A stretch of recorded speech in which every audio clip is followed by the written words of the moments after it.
नमस्कार दोस्तों, आपका स्वागत है आज के मुख्य समाचारों में। खबरों की शुरुआत करने से पहले आइए सबसे पहले आज की तारीख और पंचांग पर नजर डाल लेते हैं। आज 10 अप्रैल साल 2026 दिन शुक्रवार है। हिंदू पंचांग के अनुसार बैसाख कृष्ण पक्ष की अष्टमी तिथि है, क्योंकि आज 10 अप्रैल का ऐतिहासिक विशेष महत्व क्या है पहले इसे जान लेते हैं, उसके बाद खबरों पर नजर डालते हैं। आज का दिन इतिहास और वर्तमान दोनों में ही मायने में बेहद खास है, क्योंकि आज विश्व होम्योपैथी दिवस है। आज होम्योपैथी के संस्थापक डॉक्टर सैमुअल हैनेमैन की जयंती है, जो कि इसलिए 10 अप्रैल को पूरी दुनिया में विश्व होम्योपैथी दिवस के रूप में मनाया जाता है। आइए अब बिना किसी देरी के देश और दुनिया की 25 बड़ी और अहम खबरों पर विस्तार से नजर डालते हैं।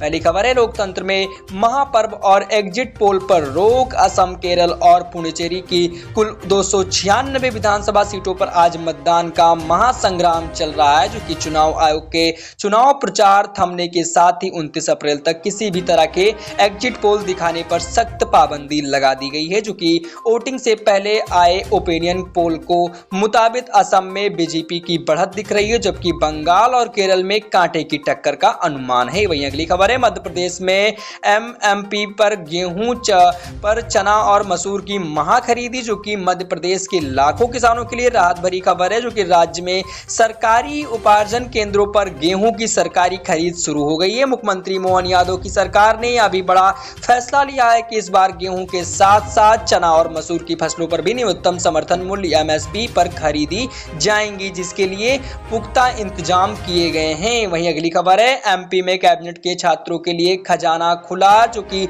मध्य प्रदेश सरकार की कैबिनेट बैठक में शिक्षा और छात्रों के लिए बड़े फैसले लिए गए हैं। छात्रवृत्ति योजना के तहत अब राज्य के एससी वर्ग के छात्रों को हर महीने 1100 रुपए के विशेष स्कॉलरशिप दी जाएगी। इसके अलावा राज्य में पीएम श्री विद्यालय योजना को बेहतर बनाने के लिए 940 करोड़ रुपए का भारी भरकम बजट मंजूर भी किया गया है। वहीं अगली खबर है, 40 दिन बाद हुआ सीज़फायर चंद घंटों पर टूटा, क्योंकि मध्य पूर्व में मिडिल ईस्ट में शांति की उम्मीदों को करारा झटका लगा है। 40 दिन के लंबे तनाव के बाद अमेरिका और ईरान के बीच 2 सप्ताह के युद्ध विराम का ऐलान हुआ था, लेकिन चंद घंटों बाद ही ईरान तेल रिफाइनरी में बड़ा धमाका हुआ है। ईरान ने होर्मुज़ और इसके साथ साथ जलद मुर्मद को दोबारा बंद कर मिसाइलें दाग दी हैं, जिसके यह सीज़फायर पूरी तरह से टूट गया है। इसके साथ साथ अगली खबर है, शेयर बाजार में रॉकेट जैसी तेजी, कच्चा तेल हुआ धड़ाम। जैसे ही सीज़फायर की शुरुआती खबर आई है, दुनिया भर के बाजारों पर इसका जादुई असर दिखा है। भारतीय शेयर बाजार में सेंसेक्स ने लगभग 3000 अंकों की ऐतिहासिक छलांग लगाई है और 77,563 के स्तर पर बंद हुआ है। वहीं क्रूड ऑयल कच्चा तेल भी एक झटके में 15% तक का सस्ता हो गया, जो पिछले 6 सालों में से एक दिन की सबसे बड़ी गिरावट रही है। वहीं अगली खबर है, डोनाल्ड ट्रंप की ईरानी के मददगार देशों के सख्त चेतावनी। युद्ध विराम टूटने और फिर से तनाव बढ़ने के बीच अमेरिका राष्ट्रपति डोनाल्ड ट्रंप ने एक बड़ा ऐलान किया है। उन्होंने सीधा चेतावनी दी है कि दुनिया का जो भी देश सैन्य हथियारों के मामले में ईरान की किसी भी तरह की मदद करेगा, वहीं अमेरिका उन देशों पर 50% से ज्यादा का बड़ा टैरिफ लगाएगा। वहीं अगली खबर है, एलपीजी आवंटन का नया इमरजेंसी फार्मूला लागू। अंतर्राष्ट्रीय युद्ध के कारण सप्लाई चेन प्रभावित होने के खतरे को देखते हुए केंद्र सरकार ने तुरंत एक्शन लिया है। सरकार ने एलपीजी आवंटन का नया फार्मूला लागू कर दिया है, जिसके तहत देश में फार्मा, फूड और कृषि जैसे बेहद जरूरी औद्योगिक क्षेत्र का बिना रुके सुचारू रूप से चलाने के लिए 10% अतिरिक्त एलपीजी उपलब्ध कराई जाएंगी। वहीं अगली खबर है, अरुणाचल प्रदेश में भारत का नया ऑयल फील्ड प्रोजेक्ट। भविष्य में कच्चे तेल के संकट के निपटने के लिए मोदी सरकार ने एक पक्का और बड़ा इलाज ढूंढ लिया है। अरुणाचल प्रदेश में भारत का एक नया ऑयल फील्ड और 2 विशाल हाइड्रो पावर प्लांट लगाने को कैबिनेट से हरी झंडी मिल गई है। इस महत्वाकांक्षी प्रोजेक्ट पर करीबन 400 करोड़ से ज्यादा खर्च होंगे, जिससे भारत की ऊर्जा सुरक्षा मजबूत होगी। वहीं अगली खबर है, 7 साल के लंबे इंतजार के बाद भारत ने ईरान से खरीदा तेल। भारत ने अपने कूटनीतिक संबंधों का बेहतरीन इस्तेमाल करते हुए 7 साल सालों के प्रतिबंधों के बाद फिर से ईरान से कच्चा तेल खरीदना शुरू कर दिया है और जया नाम का एक विशाल टैंकर जो पहले चीन जा रहा था वह अब अपना रूट बदलकर ईरानी क्रूड ऑयल के साथ इसी सप्ताह भारत के पूर्वी तट पर पहुंचने वाला है। वहीं अगली खबर है, आरबीआई ने आम आदमी को दी राहत। रेपो रेट स्थिर भारतीय रिजर्व बैंक आरबीआई ने इस वित्त वर्ष ही अपनी पहली एमएमसी बैठक में रेपो रेट ब्याज दरों को 5% यानी कि 5.25% बरकरार रखा। वहीं आरबीआई ने गवर्नर के स्पष्ट किया है कि वर्तमान वैश्विक तनाव को देखते हुए यह फैसला लिया गया है कि इसका सीधा मतलब है कि आम आदमी के बैंक लोन और ईएमआई को फिलहाल महंगी नहीं होगी। वहीं अगली खबर है, मणिपुर में फिर से सुलग उठी जातीय हिंसा। पूर्वोत्तर राज्य मणिपुर में हालात एक बार फिर से बेकाबू हो गए हैं। 2 मासूम बच्चों के निर्मम हत्या के बाद कई इलाकों में भयानक जातीय हिंसा भड़क गई है। स्थिर स्थिति के काबू में करने के लिए प्रशासन ने तुरंत प्रभाव से राज्य के 5 जिलों में इंटरनेट सेवाएं बंद कर दी हैं और कई संवेदनशील जगहों पर भारी कर्फ्यू लगा दिए गए हैं। वहीं अगली खबर है, किसानों पर सरकार मेहरबान दी 44,153 करोड़ रुपए की सब्सिडी। खेतों की बढ़ती लागत को कम करने और किसानों की राहत देने के लिए केंद्र सरकार ने खरीफ फसला 2026 के लिए 44,153 करोड़ रुपए की विशाल खाद सब्सिडी का ऐलान किया है।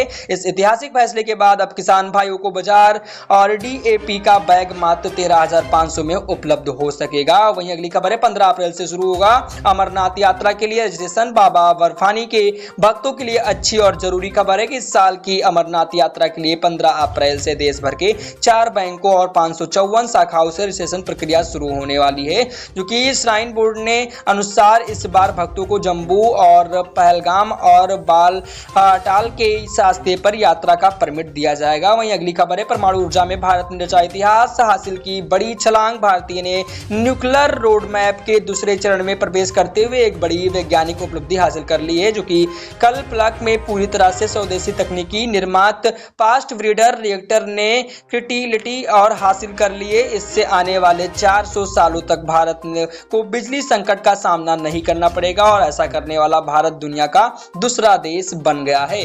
वहीं अगली खबर है, देश के 13 राज्यों में मौसम का भयंकर तांडव और इसके साथ साथ बेमौसम आंधी बारिश तूफान ने भारी तबाही और मचाई। यूपी, बिहार और एमपी समेत 13 राज्यों में 80 किलोमीटर प्रति घंटे की तेज रफ्तार से हवाएं चल रही हैं। अकेले उत्तर प्रदेश में भयंकर ओलावृष्टि और बिजली गिरने की घटनाओं पर 15 लोगों की दर्दनाक मौत हो चुकी है और मौसम विभाग ने आगे भी अलर्ट जारी किया है।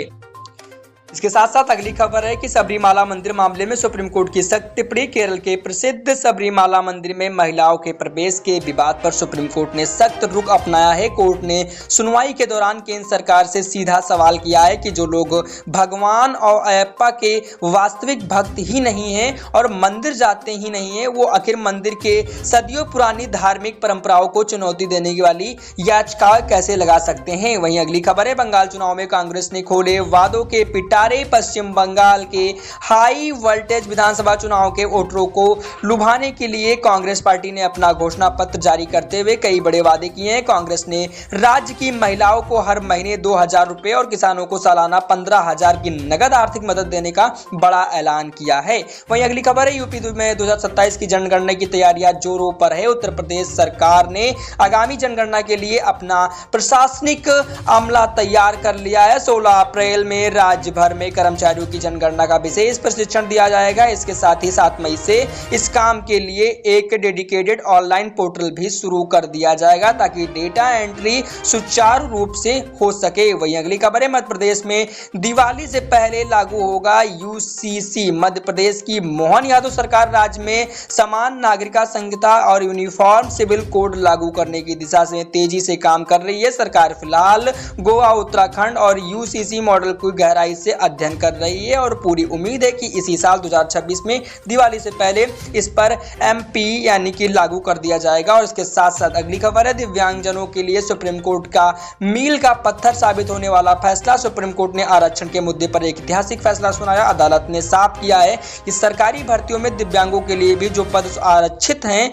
उनके अलावा अब अनारक्षित जनरल पद पर भी सभी वर्गों को योग्य दिव्यांग उम्मीदवारों के लिए पूरी तरह से खुले माने जाएंगे। वहीं अगली खबर है, बिहार में 35 लाख फर्जी राशन कार्ड हुए रद्द। बिहार सरकार ने राशन माफिया और धांधली करने वाले को बड़ा प्रहार किया है। केंद्र सरकार से मिले संदिग्ध डेटा के आधार पर चलाए गए राज्यव्यापी सत्यापन वेरिफिकेशन अभियान में बड़े पैमाने पर धांधली पकड़ी गई है। इसके बाद नीतीश सरकार ने सख्त एक्शन लेते हुए 35 लाख से अधिक फर्जी राशन कार्ड तुरंत प्रभाव से रद्द करने को कहे हैं।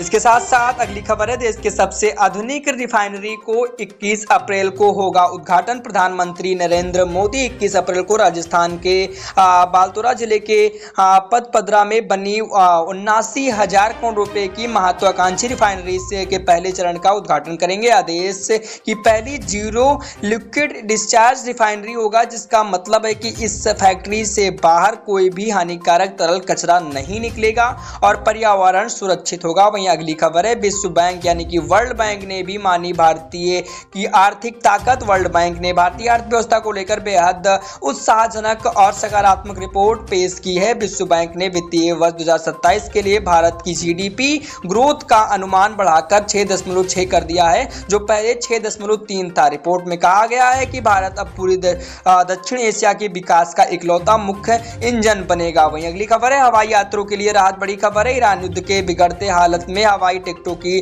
दाम आसमान न छुएं, इसके लिए केंद्र सरकार ने समय रहते बड़ा फैसला किया कि सरकार ने सभी हवाई अड्डे और एयरलाइंस कंपनियों के लिए लैंडिंग और पार्किंग शुल्क 25% तक की भारी कटौती करने का आदेश दिया है, जिससे हवाई सफर का भी किराया नियंत्रित रखने की काफी मदद मिलेगी। वहीं अगली खबर है, 11 साल में मुद्रा योजना ने बनाए करोड़ों के मालिक। केंद्र सरकार की बेहद लोकप्रिय प्रधानमंत्री मुद्रा योजना के 11 साल सफलतापूर्वक पूरे हो गए हैं। इस मौके पर सरकार ने आंकड़ों के जारी करते हुए बताया कि बिना गारंटी के बिजनेस लोन देने वाली इस योजना ने पिछले 11 साल में देश के करोड़ों छोटे उद्यमियों के कारीगरों और खासकर महिलाओं को आत्मनिर्भर बनाकर अपने पैरों पर खड़ा किया है। तो ये थी आज की 25 सबसे बड़ी खबर देश दुनिया की, क्योंकि आज आपको इन खबरों में से सबसे अच्छी खबर कौन सी लगी, कमेंट बॉक्स में अपनी राय बताइए। बाकी यही थी आज की खबर। मिलते हैं अपने किसी नए वीडियो में, तब तक के लिए जय हिंद, वंदे मातरम।